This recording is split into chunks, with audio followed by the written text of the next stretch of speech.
and went all the partying and all that stuff you weren't supposed to do. I kept it. First of all, I always did what I was supposed to do. Folks got to go to parties because I was going, because I was that girl. Oh my God. If Candace is going, you know she about to be good. Because the thing is, I was too scared to get in trouble. Complete opposite of him. Like, I mean, when I tell you we could not be more opposite, I was so like, Jesus, we need to pray and ask for forgiveness. And he was like, no, we don't. Yeah, because that's the way it is to this day. It's still like that. And I'm still like, Lord, yeah, come in here, be a part. And he'll ask. Okay, so we started hanging out, and he actually ended up moving back home for a little while. Mm-hmm. And I had got a car, so I'm driving around, and his car was broken down.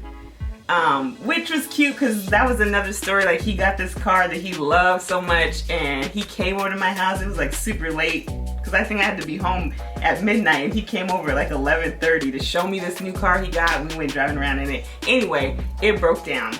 And so later, not that day. Yeah, later. Well, kind of. No, don't even try it. It wasn't that day.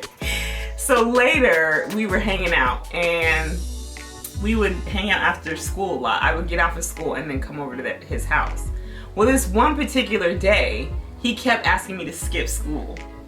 And like, mind you, I told you his mom and my mom were best friends. So I was kind of game, but I was like, see, no. The closer it got, I was like, the time I come to skip and pick you up, my mom is gonna be there. And how am I gonna explain that? Like, she's gonna be at y'all's house. He's like, no, I'll just walk around the corner. Like, trying to get me to skip school. For one, I don't do that. And two, skip and come to y'all's house to pick you up so I could get caught.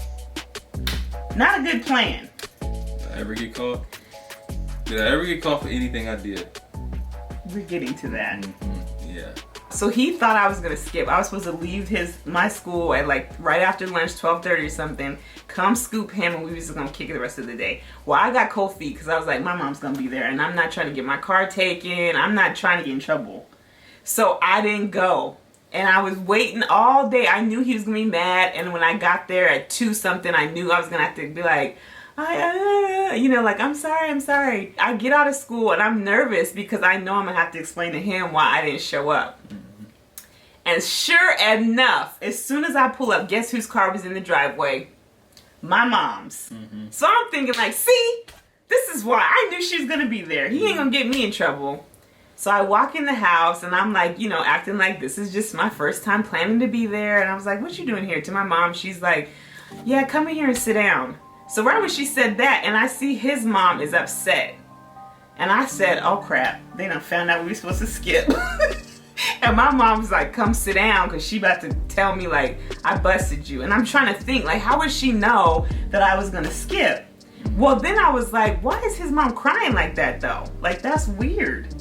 So I go in there and we sit down, and my mom's like I came over here today, because Ernestine called me and she's really upset, and I was like thinking like, what happened? And your dad was overseas at the time, so I'm thinking, oh crap, something happened to his dad. And I'm just looking around, waiting for him to come out the room, and then he never comes. And so my mom was like, I just have something to tell you. And I was like, okay. She was like, they came and picked him up today. And I was like, who came and picked up who? And his mom is bawling like at this moment. So I'm like, came and picked up who for what? And she was like, they came and arrested today. I mean, when I tell you my stomach, like just thinking about it, my stomach gets hot. Like, I couldn't understand what they were saying. I didn't understand why they were saying it. I didn't know what that even meant. Like, it was just a lot going on in my head. So she tells me that, and of course I instantly start crying, because I didn't understand how they were doing that. I didn't know anything. I didn't know about all that. I don't even think anybody relayed those intricate details to me about how you found out and all that. I don't even think you ever told me that. But yeah, so I was at the house earlier that day, and they just came and, basically they came a little deep, and they took me away for a crime I didn't commit that day. And I feel like a story started that day. A whole nother story, a whole nother life started that day. But yeah, by the time you got home from school, I was booked in Pierce County Jail. So that really is where me and him really kind of, I wouldn't say started, but that is a big start place for us.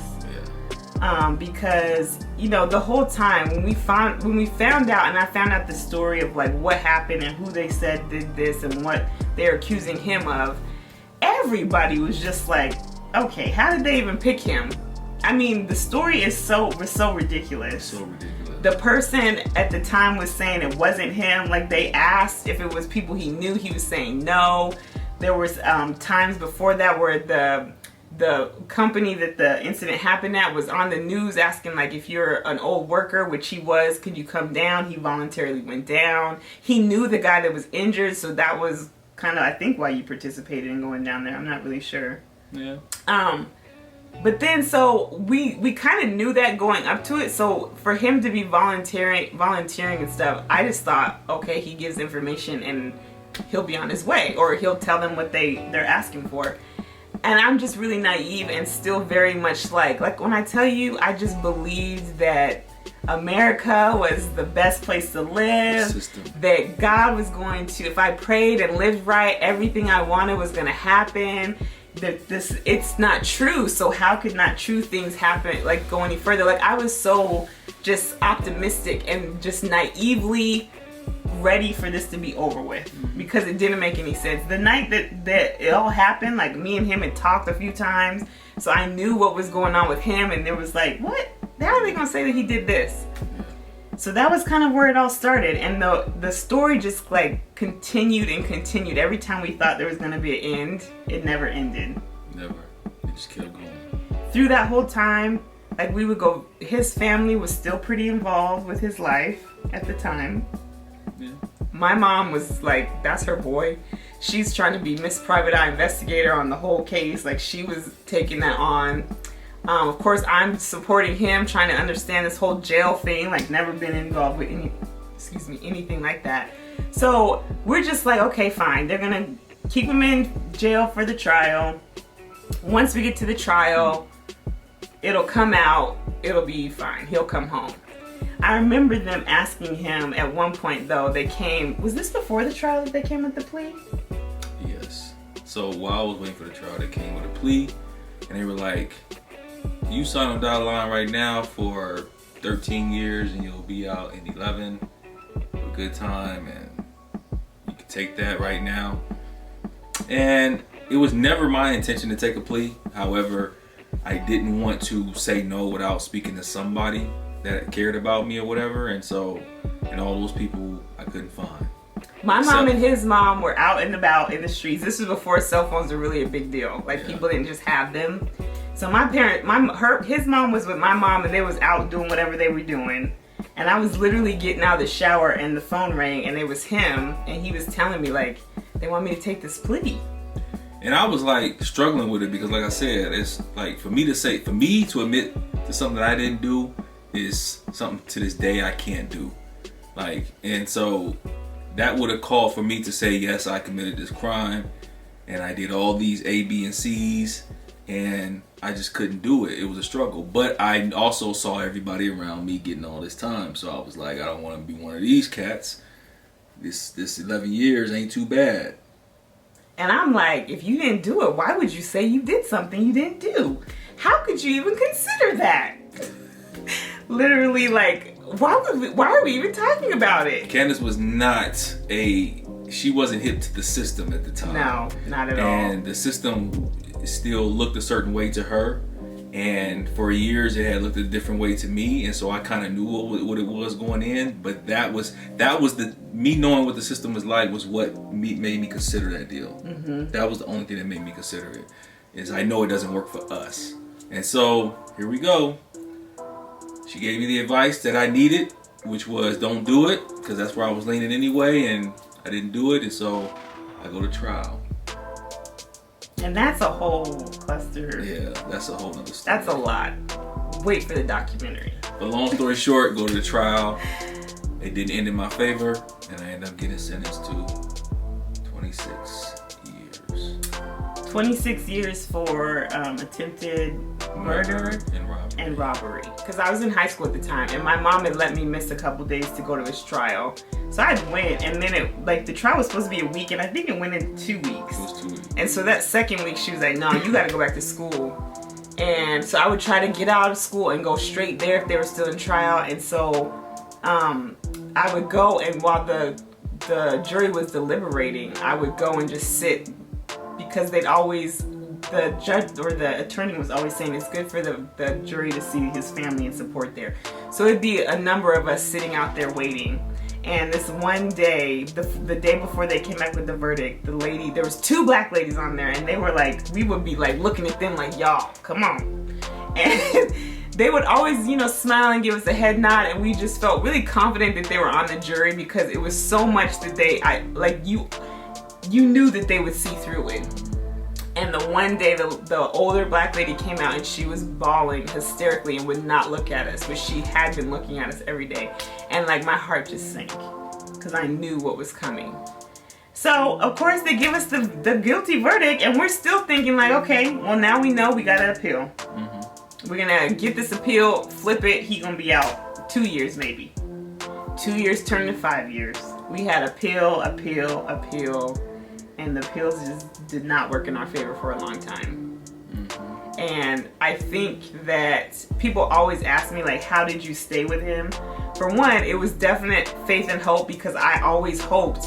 I just had this faith that you were going to win an appeal, and I just hoped that it was soon, and that it wasn't going to take that long. This was before I even knew that to do an appeal, a decent appeal, automatically takes some years, especially back then. I didn't know that you have to wait and wait and wait, and you hurry up and wait, you pay and you wait. And it was so much of that, but it was just more I know he's innocent, and we're just gonna fight through this, because it's 5 years tops. Then it was 7 years tops, and then here we go. Yeah. It just kind of started. Yeah, I was truly taking it on the chin right there when they first said that time, and then the appeal process was so crazy, because it was almost like no matter how good your case was, you were not going to win the first appeal anyway. Nobody wins the first. Nobody comes out the gates, files their direct appeal, and wins. And so it was everybody gets the rejection. So we're waiting around for your rejection notice, and then you got to do it again and again. And it was funny how they would just come back and say, yeah, you're right. You're absolutely right on your appeal. However, and there was always a list of reasons why they couldn't open the doors and let me go. And most of the time, the reasons were we just don't want to do it. We know we should, mm-hmm. but we're going to let another court decide that. Or you're correct. However, you're time barred. So to be sitting in prison knowing that the merits of the case are in my favor, but time wasn't. Because you have so much time to do an appeal on a certain thing. So if you went over that time, mm-hmm. They could still be yeah, this was unconstitutional, but you're supposed to file that in 3 years and you're in 4. Bruh. So, yeah, a lot of that. A lot of that. We ended up digging in and doing time and a lot of it was waiting for appeals, because we never thought that we would see the end date. Never. Of this time. That was 26 years. I mean, we did 23 out of 26. Mm-hmm. But no, I remember being dang, if you did the whole time, when we calculated what good time was, I was I'm going to be almost 40. Mm-hmm. And that at the time, being 16, 17, there's no way that he's about to be in here till I'm 40. And that we're about to be doing this. I still don't believe that. Mm-hmm. I still don't believe it, and we did it. Yeah. That's crazy. I think a lot happened during that time of you being away. Oh, a lot happened. And wait for the documentary. Yeah, we'll get into that in the documentary or the book. Or both. But one of the things I think that kind of was, our first challenge. When once you get sentenced, they send you to Walla Walla, which at the time was a Supermax. It was the scary place to go. I mean, for me, it was terrifying. So I can't even imagine what that was like for him. But it being at Walla Walla, it was across the mountains, and they sent him in January, February. Yeah. And so it's snowing, and we didn't get to see him. He got sentenced in September. I got sentenced in November. Like the beginning of November, and then leave for 2 months. And I actually left New Year's Eve. Okay, yeah, that's right. After that last, you see him in, county, which is a 30-minute visit every week. Then we didn't get to see him for almost a year. Over. No, it was about 6 months. 6 summer. to 8 months. Yeah, because the passes were bad, and we couldn't cross. And then when we did, it was a 5-hour drive over. We'd have to get a hotel, spend the night, go the next day sometimes, if they had visits 2 days in a row. It was just... Yeah, the system. It was a lot. Me, his mom, my mom were like, we would go. When his dad would be in town, they would come take us and we would ride over there. So our families at that time were still very supportive. And my mom was always like our biggest fan. Like, I remember people being like, why isn't your mom telling you not to be with him? I think she knew she couldn't do that. Like, you could tell me that, but I also was her daughter and she knew what that meant. I'm gonna do it. So I don't know that she was encouraging us, but she knew him, she loved him, and knew that I loved him and that he loved me, and was very supportive of just us being like good, having a good relationship, whether it was just friendship or if it was more than that. And so because she loved him so much, she kind of just operated on, this is my boy, I'm gonna do for my boy. Come on, you can come with me kind of thing. And so me and him, like, when I tell you our friendship bond is way more than I think the love ship. Do you think so? Yeah, definitely. I mean, I love you to death, but like, you're my friend when I can't stand you. I still like you as my friend when I think you suck sometimes. Yeah. Because I mean, that's just one-sided, because I don't suck very often at all. Right? Yeah,